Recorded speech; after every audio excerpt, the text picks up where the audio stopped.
I said Meghan Markle is, of course, a lifelong feminist, which she's demonstrated by marrying a prince and giving up her job. Turns out Prince Harry and Meghan Markle will still get paid millions of dollars for doing absolutely nothing. Sir, your millions from Netflix for no one knows what. Put it with the rest of them. What? My brother's fiancée, Miss Meghan Markle, is on the American program Suits. Yes, Wednesdays, 8 p.m, USA Network. The only difference between that show and this is people watch this one. If you had lunch with Meghan Markle, you'd be stunned at how dumb she was. Not because she's black, because I wouldn't think she was black if I looked at her, because she's an actress who was on the show Suits. And I know some people are disappointed by the name Archie, but there's one person who's super excited, the Queen. Yeah, because you know for the last 9 months, she's been like, please don't be Jamal, please don't be Jamal, please don't be Jamal. There's one thing in life you absolutely shouldn't do, and that's piss off comedians. They have platforms, audiences, and zero filter. When they smell bullshit, they attack. And Meghan Markle gave them everything they needed, from late night TV to podcasts to animated shows. Comedians across every platform destroyed her on live television. The privacy claims while doing constant media, the victimhood while living in luxury. It was too perfect to ignore. So today, we're going through every comedian who roasted Meghan Markle on live TV, starting with the late night host who fired the first shots. Jimmy Fallon went after the lifestyle content that made Meghan a walking meme. What is the #1 question that mystifies scientists? Is there life on another planet? Oh no. Why does Meghan Markle make her own pretzel bags? They don't know why. That's interesting. She takes it from one bag and puts it in another bag. Another bag. And that confuses people. This, we're just gonna put into a different bag. The pretzel bag obsession became legendary for all the wrong reasons. The kind of tone-deaf content that practically begs to be mocked, and the internet obliged. Take the snack out of one bag and then move them into another bag and then label this new bag, even though this bag already has a label on it. Parodies started flooding social media immediately, reaching audiences who don't even watch late night TV. How I prepare water for my guests. Some water that I got from the spring in my backyard. Whatever you do, don't use tap water. I'm just gonna sneak a taste. You flower petal. H is always calling water water, and there you have it. Preparing water with flower petals like tap water is beneath her. The performance was too perfect to ignore. Any type of flower arranging is just telling a story. What story do you want to tell? Maybe leave the country. Maybe disown your dad. Be creative with it. The suggestions in these parodies weren't just jokes. They were calling out real patterns of behavior. The 60 Minutes interview was a great chance to hear Harry and Meghan's story, in case you missed their 2-hour sit-down with Oprah or their 6-part Netflix documentary. The media tour never ended. After Oprah and 6 Netflix episodes, booking another interview looked less like sharing truth and more like chasing attention. And Stephen Colbert noticed too. Meghan Markle has finally revealed why she and Prince Harry call each other M and H. And he'll say M and you'll say H and your friends say M and it just is a thing. It's a thing. And do you both love it? Yes, and I like nicknames a lot. Are you fucking dumb? What could it be? A mystery for the ages. Their couple nicknames getting treated like some profound secret is peak self-importance over literal initials. The roasting kept building, and Trevor Noah joined the pile-on ready to expose more. Prince Harry really did that. At a movie premiere last year, he asked the CEO of Disney to hook his wife up with voiceovers. Networking for voiceover work at movie premieres, that's where the monarchy ended up. You gotta admit, the monarchy has fallen off, right? No, because back in the day, it used to be like, if you marry my daughter, I'll give you Burgundy. Centuries of political power and territory exchanges reduced to this. And now it's like, my wife actually does a pretty good Timon. You should hear her. Come on, baby, do the thing. Hakuna Matata, do the thing. From empire building to Disney auditions, the downgrade couldn't be more complete. Jimmy Kimmel wasn't holding back either. Harry said racism was a big part of their decision to leave, which you know things are bad at Buckingham Palace if they came to America to get away from racism.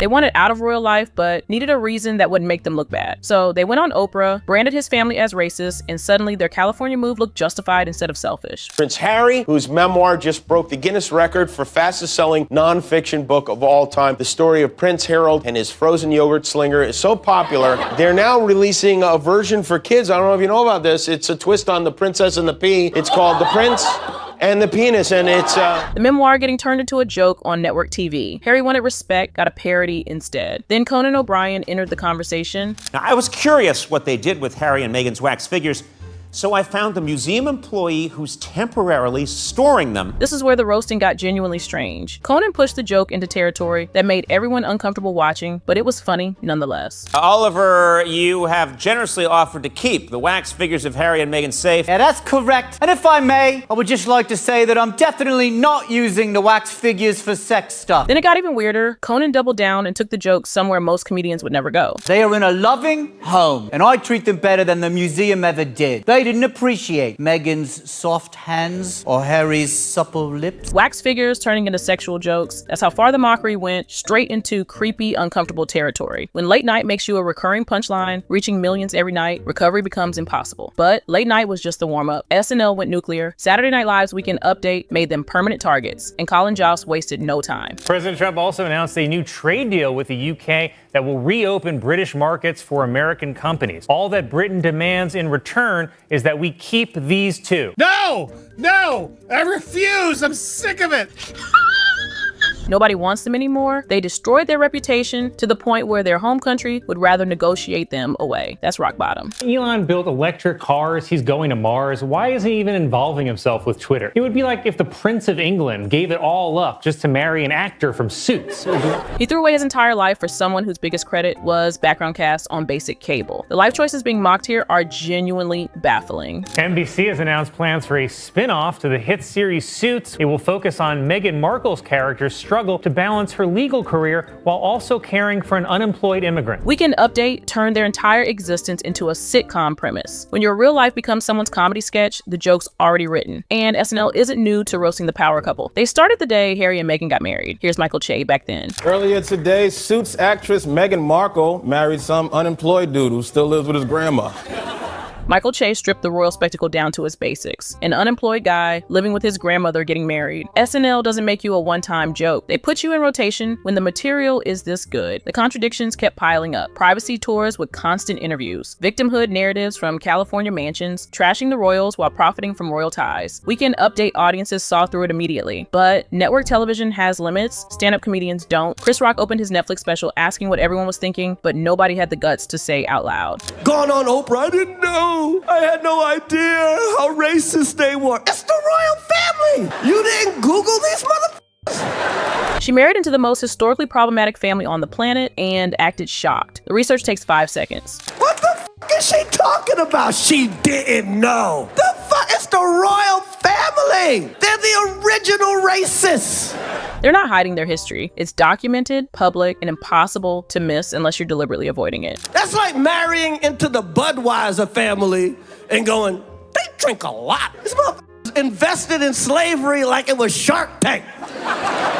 The comparison is perfect. You don't marry into certain families and pretend you didn't know what you were getting into. They're so racist. They wanted to know how brown the baby's gonna be. I'm like, that's not racist. Because even black people want to know how brown the baby gonna be. Shit. Normal curiosity about genetics got weaponized into evidence of racism. Chris called it out immediately. Even the framing was manufactured. And Bill Maher wasn't having any of it either. They want it both ways. You know, you can't be, these people were so mean to us and poor us, and we don't want all this attention, and then let me write a book about how much we don't want attention. Writing a book about not wanting attention while doing press tours for the book about not wanting attention, the hypocrisy was too obvious. You're complaining about your hard life and you're so privileged. It's just so weird. It's ridiculous. I totally agree. Playing victim from a multi-million-dollar California estate. Zero self-awareness whatsoever. The hypocrisy was too obvious to ignore, and Andrew Schultz was ready to call it out. I mean this sincerely, Prince Harry and Meghan, we don't give a fuck. America don't give a fuck about you. We don't care about the royal family. They got a Netflix show. We never cared about nothing that had to do with y'all. America never cared about the royals. We fought a war specifically to stop caring about them. Keep your shows, keep your drama, keep all that nonsense. That's for you British people to fake care about. We do not give a fuck. We don't care. American audiences made their position clear. This drama is yours to keep. Then Jimmy Carr jumped in with the British perspective. The royal family, right, if you can imagine, they're like our Kardashian. Prince Harry is very much our Kanye. He occasionally dresses as a Nazi, and he f***ed up. Past mistakes don't disappear because you want them to. The costume haunts every rebrand attempt. Harry and Meghan say they'd now like to split their time between spending your money in the UK and spending your money in Canada. The audacity of expecting public funding while living abroad and complaining constantly. British taxpayers saw right through it. The roasting was just getting started though, because the biggest podcaster on the planet just released a Netflix comedy special where he had his own story about Harry. Joe Rogan woke up one morning and turned on his TV to find Prince Harry talking shit about him. One time, I just woke up, I'm in my underwear, I plop down in front of the TV, I turn it on. The moment I turn it on, Prince Harry's talking shit about me. He's like, Joe Rogan's giving out dangerous vaccine misinformation. Waking up to find yourself in someone's royal media tour is genuinely wild. Harry went after the wrong person though. And my first thought was, did I? I might have, but here's my take on that, sincerely. If you're getting your vaccine advice from me, is that really my fault? Joe's audience is massive and doesn't buy royal victim narratives. Harry picked a fight he couldn't win. Tim Dillon had his own thoughts about M&H. She has connections. She has people whose necks she can step on to get to the next level. She does not have friends. Meghan's relationships aren't about connection. They're about utility and advancement. She does not care about other human beings. She only wants power. And the only way that she feels that she can get it is by leveraging her relationships with certain people. That's not friendship. Relationships are transactions for advancement, nothing more. Tim called it out directly, and Godfrey spotted identical behavior when Meghan sat down with Jamie Kern-Lima for a 2-hour podcast. Meg does her little phony like, I'm so busy just doing like so much wealthy stuff. I have the show, the podcast, I'm a duchess, I have all this wealth. It's just so many busy things as a wealthy person. So busy? It was so fake. I was like, Pretending to be overwhelmed by wealth and privilege. Complete performance. These platforms have no time limits or corporate filters, just hours of brutal honesty that reach millions. But Simon Brodkin wanted to be fair. He watched their entire Netflix documentary, hoping to finally understand their perspective. I watched the Harry and Meghan Netflix documentary. Now, I'll be honest with you, before I watched it, I was not a fan of theirs. But now I've actually heard their side of the story, I hate them.